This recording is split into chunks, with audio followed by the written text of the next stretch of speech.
Kelsey Plum awkwardly calls out Caitlin Clark's All-Star team no-show for players' meeting. Los Angeles Sparks All-Star Kelsey Plum couldn't help but tattletale on some of the players after the WNBA All-Star game ended on Saturday. During her post-game press conference, Plum, who was on Napheesa Collier's team, explained that members of Caitlin Clark's team, Collier and Clark, were the captains of their respective teams, weren't very present when both teams met before the game to coordinate wearing their warm-up shirts with the message, "Pay us what you owe us." It was a very powerful moment. As players, we didn't know that that was going to happen. It was a genuine surprise, Plum said of the fans chanting, "Pay them," while WNBA Commissioner Cathy Engelbert was speaking on the court after Saturday's game ended. The T-shirt was determined this morning. Not to tattletale, but 0 members of Team Clark were very present for that.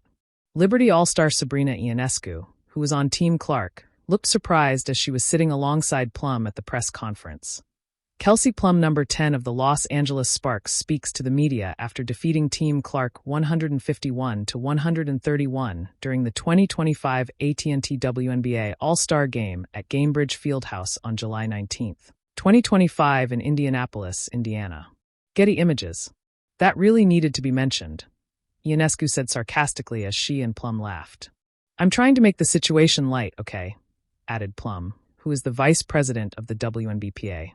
It was clear Ionescu wasn't expecting that from Plum, who went on to explain the players wanted to be united in their message. "I think it was just all of us getting on the page before the game, and we wanted to do something that was just united and collective. I thought that was a powerful moment, and it got the point across. And sometimes you don't have to say anything." While Clark was present all weekend, she was unable to play in the game due to a groin injury. All of the players on Team Clark and Team Collier warmed up for Saturday night's WNBA All-Star game in black shirts with the message, "Pay us what you owe us," with the WNBPA logo amid ongoing CBA negotiations. They decided on the shirts after the players and the league failed to reach a new collective bargaining agreement at an in-person meeting Thursday. The players have been vocal about wanting to be paid more.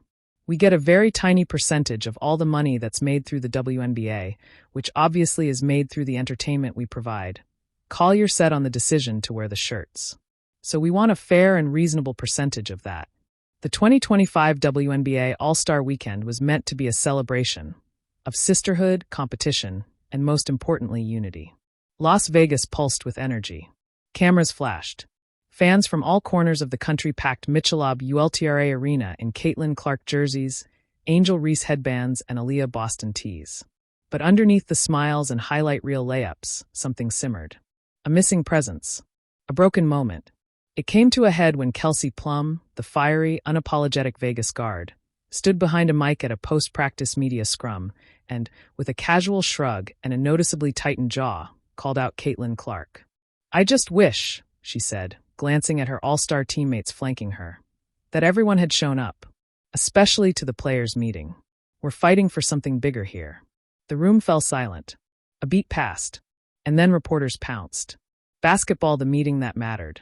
Every year, amid the glitz of all-star festivities, players gather behind closed doors to discuss their futures. These meetings aren't televised. No cameras. No agents. Just the WNBA's heartbeat, the players themselves. This year's meeting was urgent.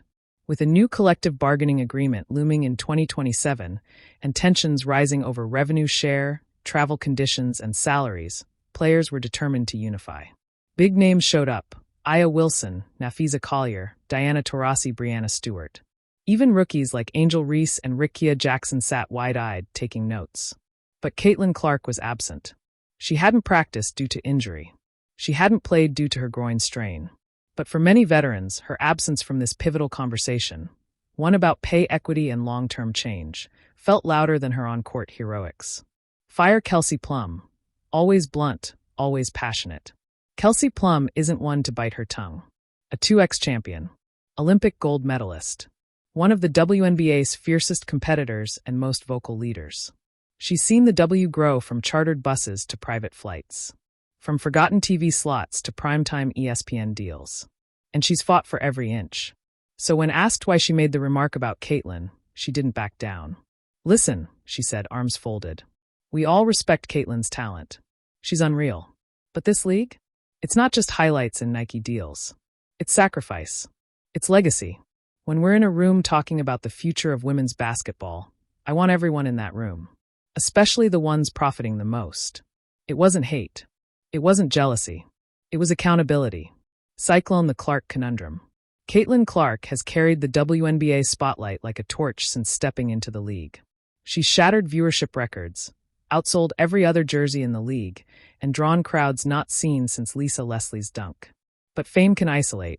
Behind the endorsement deals and glowing headlines is a rookie, 21, maybe 22, navigating uncharted waters. She's rehabbing a groin injury, managing national attention, and quietly carrying a franchise that went 13-27 last year.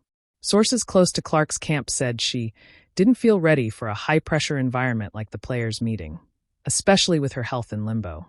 Some say she wasn't informed of the meeting's purpose.